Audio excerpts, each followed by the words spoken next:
Good night. Sweet dreams.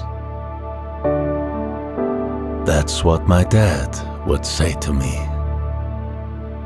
But sometimes I had trouble falling asleep. Then he would tell me stories about his travels. I want this tradition to live on. So now, let me share my stories with you.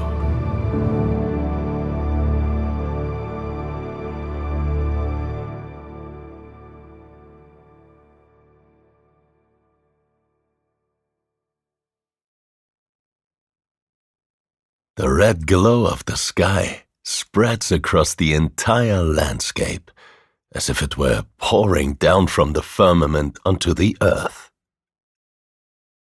The bizarre white limestone formations shimmer in the most beautiful rose gold.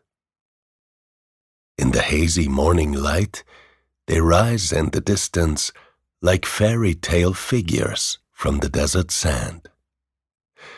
The fiery red orb of the sun rises higher on the horizon. Still wrapped in faint mist, its warm rays drive away the remaining chill of the still cool desert night. From my tent, I watch as the sun climbs higher and makes the white chalk fields sparkle like snow in the sand. I can hardly believe I'm waking up in the midst of this fantastic, surreal, almost extraterrestrial-like landscape, in the middle of Egypt's white desert. In the Cretaceous period, around 100 million years ago, the area 400 kilometers southwest of Cairo was covered by a sea.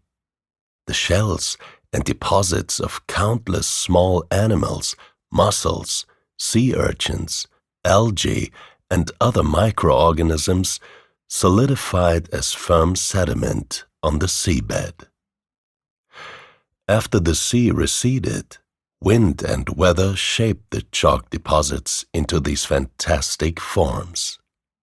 Some of them are several meters high, looking like gigantic trolls. Others are smaller, like tiny shy creatures crouching close to the ground. Still others are completely abstract, like the sculptures of a modern artist. For 2 days I've been traveling through this magical landscape on the original and most traditional means of transportation in the region, the back of a camel. Around the pyramids of Giza, tourist camel riding has been banned as the animals were often kept under poor conditions, but I looked intently for an animal-friendly trekking provider, and I fortunately found one. The animals appear healthy and well cared for, and carry us safely in their swaying gait over the hot sand. A few meters away from me, they now rest sluggishly on the ground, their long legs folded beneath their bodies. Their humps rise darkly against the sand-hazed morning sky, as if they themselves were formed from the chalk of the desert. A spicy, slightly animalistic smell wafts over to me. It's mixed with the smoke from the wood fire, over which our local guides are already preparing morning tea. We sit together around the hot embers on a colorful carpet, while water is brought to a boil in a silver kettle. As I pour myself tea, the yellow sand, the dazzling white chalk fields, and the still faintly pink glowing sky are reflected on its shiny metal surface. The bubbling, boiling water is poured directly into a small glass with black tea leaves. I sip contentedly on the hot liquid and take a bite of the fragrant, fresh flatbread that is also prepared over the embers.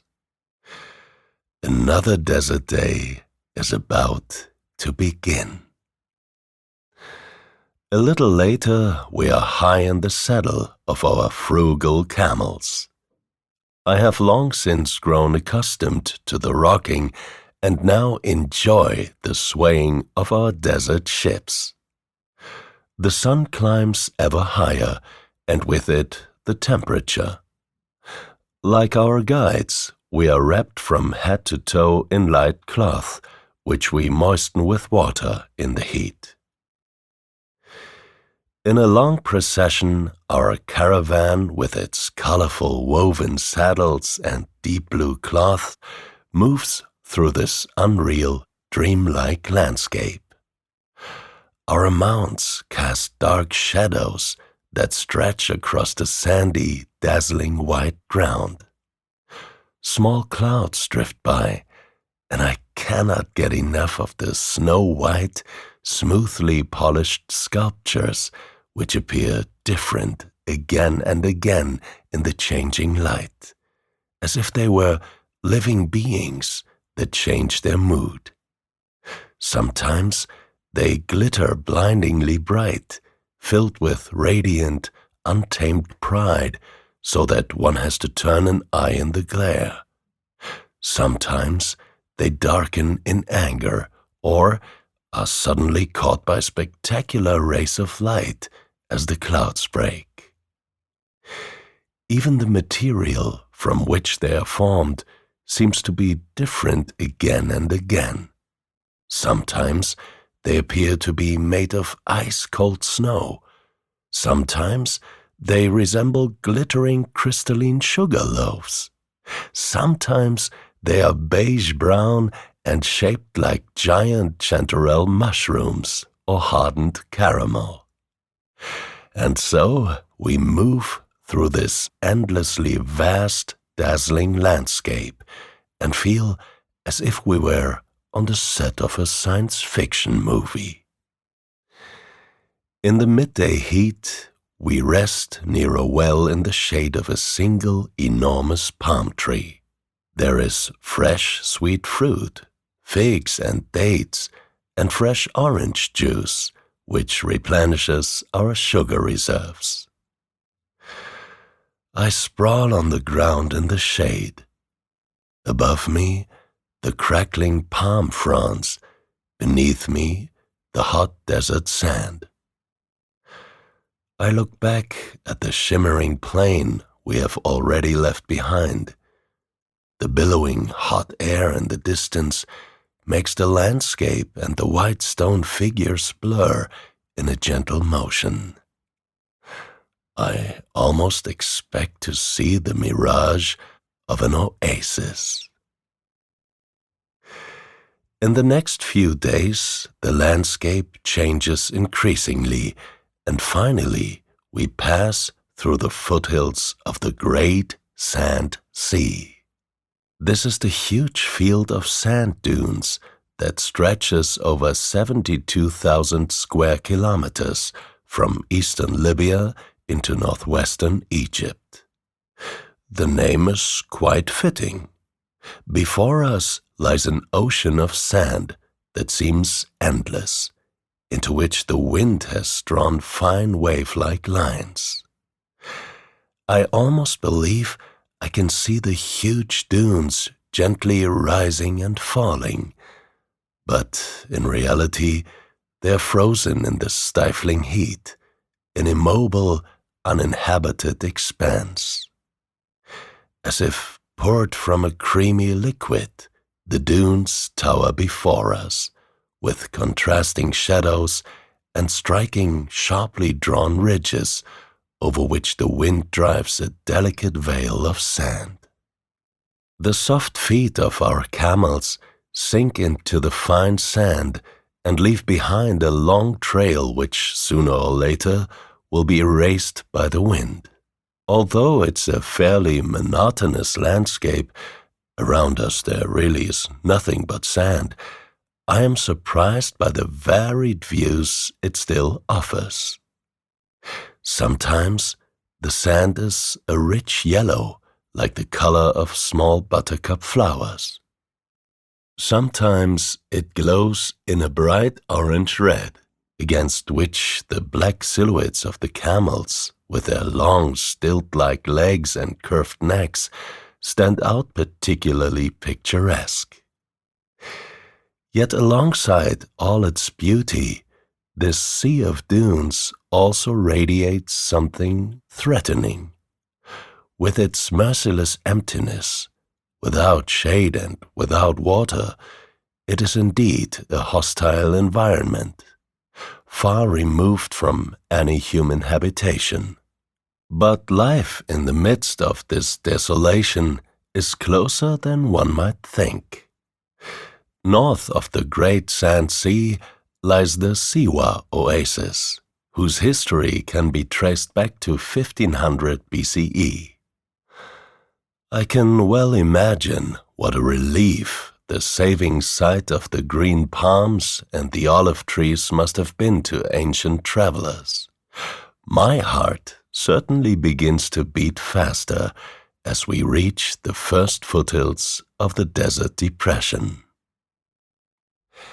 My naive idea of an oasis is turned upside down by this place.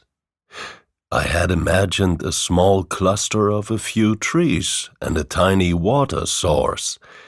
This image probably comes from the comics and children's books that long ago awakened my curiosity for the desert.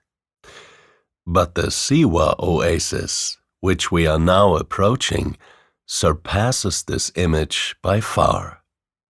From a distance, we already catch sight of the green sea of countless date palms, which seems to stretch almost to the horizon. Magnificent matte green crowns swaying gently in the wind. The oasis has an area of 80 kilometers in length and up to 20 kilometers in width, and includes several small towns. It lies in a depression 18 meters below sea level and is particularly fertile due to its proximity to groundwater. Even in antiquity, it was an important place. In 300 BCE, Alexander the Great visited the oracle here, and Greek rule over Egypt was prophesied to him. The ruins of the temple are still preserved. Its sand-colored mud buildings rise majestically over the groves of date palms and olive trees. The old town, at the foot of the temple, which was dedicated to the Egyptian god Amun, is no longer inhabited. As if enchanted, I stroll through the narrow, decaying alleys. The brown old houses were built from karshif, the traditional salt clay. It is as if they were growing straight out of the desert sand, with their rounded corners and tiny rectangular windows that peer out of the walls like black eyes. It looks like a set from Star Wars. Reverently, I wander through this ancient city, which exudes a mysterious magic. Most of the approximately 20,000 inhabitants of the oasis now live in the capital, Siwa. The majority of them are Berbers, or Imazigan as they call themselves. They are among the original inhabitants of North Africa and form an ethnic minority in Egypt. The city is a lively little place with a bustling market through which rickety donkey carts rumble. In huts made of palm trunks, a wide variety of goods are offered for sale. Red-patterned carpets, simple earthenware pots, and mountains of oranges, pomegranates, grapes, figs, and apricots. The streets are lined with the ever-present palms, whose matte green, enormous fronds reach almost to the ground. These are truly paradise conditions. As you pass by, it's as if you can simply pick a sugar-sweet date and eat it. Everywhere in the city, salty springs emerge. One of them is called Cleopatra's Bath, although the Egyptian queen was probably never here, but who really knows? The large stone basin is framed by a few cafes and lush vegetation, with mirror-smooth water sparkling in the most beautiful turquoise green. The pool looks like a gemstone set into the landscape. You can also bathe in the springs, so I decide to not waste any time. I take off my shirt and I dare a headfirst dive into the beautiful Queen's Bath. I float relaxed in the cool water and truly feel transported to another time, a time of pharaohs, gods, and oracles. In the evening, I sit on the shore of one of the large salt lakes of the oasis. The peninsula of Fatnis Island juts far into the bright blue water and offers a fantastic place to watch the sunset. Between small palms with huge fan-shaped fronds that form a light green canopy of leaves, I sit in a comfortable wicker chair. I have never seen such wicker chairs before. Broader than usual and artfully ornate, they almost resemble a small throne and contribute greatly to the unmistakable atmosphere of this place. It is precisely these small, different details that I love so much about traveling to new places. Relaxed, I sip a fruity, aromatic hibiscus tea and listen with half an ear to the conversations of the locals and tourists who gather here every evening. The lower the sun sinks, the more intense the light becomes. The trunks of the palms glow in a crimson tone and cast long shadows across the yellow-red sand. The water of the huge salt lake ripples slightly and reflects the warm rays of the sun. I breathe in deeply, warm, spicy scent of the desert air, and watch as the disk of the sun kisses the water's edge and finally sinks behind it.